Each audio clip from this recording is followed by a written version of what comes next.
Thanks for tuning in to Volkswagen Mods and Maintenance with Kyle Steinweg. Today we're going to be working on the brakes. The driver's side rear rotor and brake pad need to be replaced, so that's what we're going to do.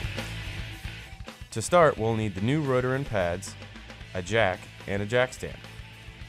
First, we're going to jack up the car near the rear wheel and set the car down on the jack stand. Now that the tire is off of the ground, we can remove the wheel. Loosen the 5 lug nuts holding the wheel onto the hub. You should have a wheel lock for one of the lugs. Place it on the appropriate lug nut so it can be removed. After we take the wheel off on this particular car, you can see that there is a spacer. The bolts holding the spacer on are the same size as the lug nuts, so use the same wrench as before. Once you remove the spacer, we now have access to the brake. If you look at the hub, you can see a small green screw that holds the rotor onto the hub. Get a strong screwdriver and take this screw out. If you've never taken this screw out before, it can be quite a pain in the ass because Volkswagen completely covers these screws with Loctite that makes them nearly impossible to remove. Next, locate the 4 screws and bolts behind the caliper holding the caliper on.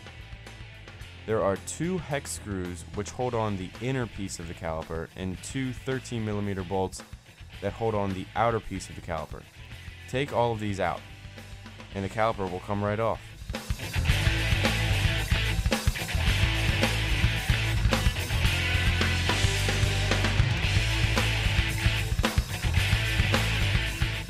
Once the caliper is off, the old pads located here will come out and the old rotor will come off of the hub. Now you can see the caliper piston here. We need to compress this piston so that we can fit the new pads on. To do this, first take off the parking brake. You'll need a special tool that screws the piston in. Apply the tool and turn it clockwise to push the piston in. As you can see, there's a big difference between our new slotted rotor and the old stock rotor. You can also see the difference in the thickness between the old brake pads and the new ones. Now take the new rotor and apply it to the hub. Screw back on the inner piece of the caliper held on by the hex screws, which will hold the brake pads. Place the new brake pads on and fit the outer piece of the caliper over the pads to make sure that it fits. Bolt the outer piece of the caliper back on and make sure nothing is loose. Now replace the spacer back onto the hub. Tighten the bolts and put the wheel back on as well. That's it. The new rotor and pads are on.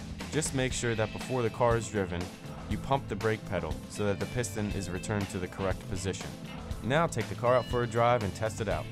Make sure you watch next week where I think I might be tackling either molding the front bumper or shaving the front rub strip. Hopefully by then, I'll be mounting my new Audi TT Fat 5 wheels as well. Well, that's it for this week. This has been Kyle Steinweg with Volkswagen Mods and Maintenance. See you next time.